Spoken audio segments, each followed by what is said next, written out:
What's up guys, my name's Liam, I'm a parkour and movement specialist, and today the Pioneer has asked me to show you exactly how to get back into training after you've had some time off. I've recently just gone back from traveling. I had about 2 months off and I really didn't get anywhere near as many sessions in as I would have liked. So I'm in the position now where I've got to work my way back into training again, and I've done this for so many years now, and I've had times where I've slipped off and I've had times where I've had to come back.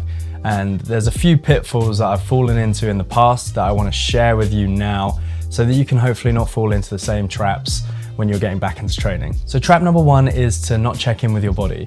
Before I go near any weights, before I go near any kind of hardcore resistance training of any type, any training whatsoever, I go into a full body check-in. My very first session is a full body check-in, which is sort of a mobility / yoga hybrid, where essentially what you're doing is taking the time, taking a good hour, maybe half an hour to an hour to just check in with your body, move through a bit of a yoga flow, go into some stretching that you know helps with problem areas that you're aware of in your own body, and just kind of head to toe checking in with all of your joints, elbows, knees, hips, your lower back, your upper thoracic spine, pretty much everything in your body, and making sure that you don't have any sore points, you don't have any stiff points, you don't have anything that's like misaligned, and just to use this session to kind of open your body back up and put it through a few ranges of motion that will get it ready for exercise again. So the second trap we can fall into is to neglect our warm-up. Now, your warm-up should be a fairly important part of your training anyway. I know a lot of people skip it. I've certainly been guilty of skipping my warm-ups before, but it's super important, especially after you've had time off. I would even suggest that you lengthen your normal warm-up process because, again, aiming towards this longevity, warm-ups are a big tool when it comes to preventing injury. We've been sat, barely moving, we've been sedentary. If we're having time off, certain joints and certain muscles won't have even been put through a full range of motion in your normal day-to-day. And so if you jump straight back into doing movements that you were used to before, your body's gonna be like, whoa, what the hell is this? And you can very easily cause injury. And that will of course stop you from going into your next session, and then all of a sudden you're getting back into things, progress just sort of slows right down and comes to a halt. So putting a lot of focus and awareness on your warm-up is a great way to offset and make sure that you don't get injured before you've even got started. The best ways to warm up when you've had time off are pretty much the same ways as you'd warm up normally. Get some low intensity cardio like skipping, get the blood flow all through your body, and then go through some dynamic stretches and mobility exercises that may mimic the exercises that you're going to be doing in that session, and just make sure that everything is loosey-goosey and ready to go. Trap number 3 is going in too intensely too quickly. This is something I've definitely been guilty of, and it's basically just a result of being super excited to get back to the gym or get back to your workouts, get back to your training, whatever it is, and you're so enthusiastic, you've got all of your endorphins flowing, and so you're smashing the session and you just want to go as hard as possible, and you're just really excited to feel that strength again. But unfortunately what happens is you go to sleep, you wake up the next day and your entire body aches, and then you can't go on to the next session that you have planned for that night because all of your tendons are screaming at you, and as I said before, you haven't moved through a range of motion in a really long time, and you need to ease your way back in. Worst comes to worst, you could even have an injury, and that could completely offset your training. So what we need to do is make sure that we don't come in too intensely, too quickly. And the way we can do that is by using full body workouts. Generally, if you've got like a split, you want to change it to a full body workout when you come back, so that you can maybe get like 3 sessions before you get started of a full body workout. So you only hit a couple of sets per body part or per movement that you're doing.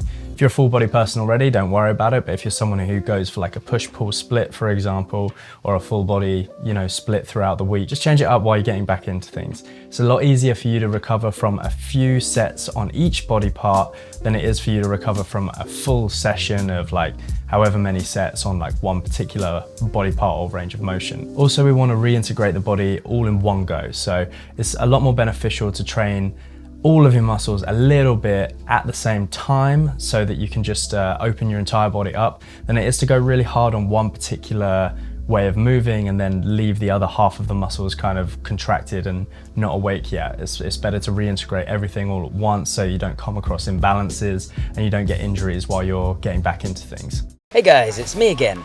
So this video was sponsored by NordVPN.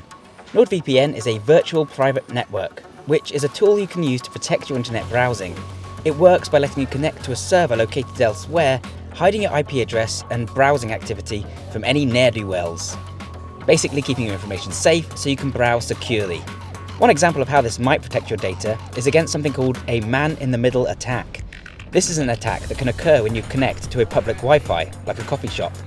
If someone nefarious happens to be connected to the same network, they can potentially listen in on your traffic. That's where NordVPN comes in. When you use a VPN, all the data you send and receive is encrypted. This means that even if an attacker manages to intercept your data, they would only see scrambled, unreadable information. The VPN establishes a secure connection between your device and the VPN server, and this connection serves as a secure tunnel through which your data travels. So even if you're using a public Wi-Fi network, such as in a coffee shop, the data remains secure. NordVPN can also be used to access region-locked content. You do this by changing your IP address by connecting to a server located elsewhere. And it comes with a host of additional features like threat protection, which automatically blocks malicious websites. Go to nordvpn.com/thebioneer to get a big saving on a 2-year plan and to browse the web with more peace of mind. Thanks again to NordVPN for sponsoring this video, and now back to Liam. What I tend to do is select some body weight exercises like push-ups, chin-ups, some ab work, some core work, some squats, and just work it into a low-level circuit training situation. So you can attack all of your body parts, but you're doing it with low intensity. You can feel a lot of intensity from the fact that you're doing a nice circuit training workout, but the muscles actually don't experience too much intensity in and of themselves. So what I'll tend to do is my first circuit back, I'll usually use some high reps and some really light weight to make sure that I'm getting loads and loads of blood into the muscles and I'm not overexerting them, I'm not trying to break them down, I'm just trying to get them used to being used again. I'll use resistance bands where I can instead of weights, because this can help, lower the risk of injury by making sure the strength curve is nice and consistent and it's not too much weight to start with. My second session back, I'll probably do a circuit as well, but I'll have much lower reps, and this time I'll focus on neuromuscular control. So I'll be doing everything nice and slowly. It'll be lightweight, it'll be body weight exercises usually, but the time under tension is really long, so what I can do is focus on recruiting more of the muscle throughout the movement and focus on very strict form. Things that will happen when you take time off is that your neuromuscular connection will fatigue and you will be in a position where you can't recruit as much muscle throughout a range of motion. So doing things like really slow reps can help build back up that neuromuscular connectivity. It also helps with not overloading your tendons. Tendons tend to favor more isometric style movements, and a good way to make sure that your tendons don't just snap on you or just feel really awful after your first few sessions is by doing some nice controlled movement. Let's not forget your form is probably suffering as well, because you haven't been, doing what you're doing for a long time, and even though you may not realize it, something that you used to do very easily might have dropped off, sagged off, and this is a very easy way to cause an injury. So let's make sure that the form is absolutely correct, and this is a great way of doing that by slowing down your movements. The next trap is to be half-assing your recovery. Now, you might be super enthusiastic about getting back into the gym and doing all the movements and all of this kind of stuff, but you might not necessarily be super enthusiastic about getting back to your recovery because you've just spent all this time off. Even though rest and recovery is always a very important training principle, it's now more important than ever, because as you wear your muscles down and they're not used to being worn down again, you want to be recovering as quickly as possible so you can get that next session in. You're going to feel more sore after your first session than you would normally when you're in a consistent regime. So you want to be making sure that we recover properly. That means getting the proper amount of sleep.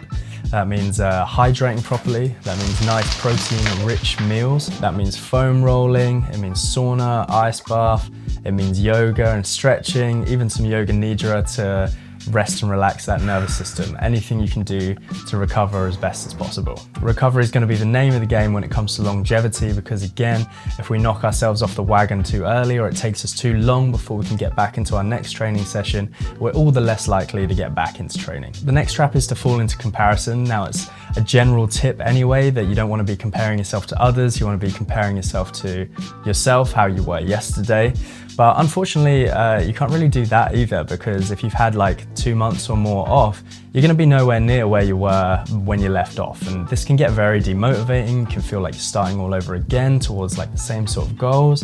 And unfortunately, this can, really, if you've had to restart a few times over the course of a long training career, which everybody does, you slip off, life happens, you want to do other things.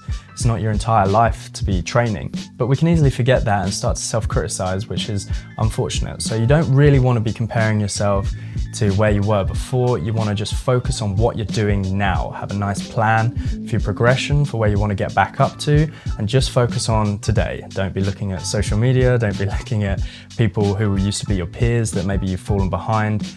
In the grand scheme of life, it's not really a falling behind. It's only falling behind in one particular area. You may have gained something in a lot of other areas, There's always reasons to be taking time off, and that's absolutely fine.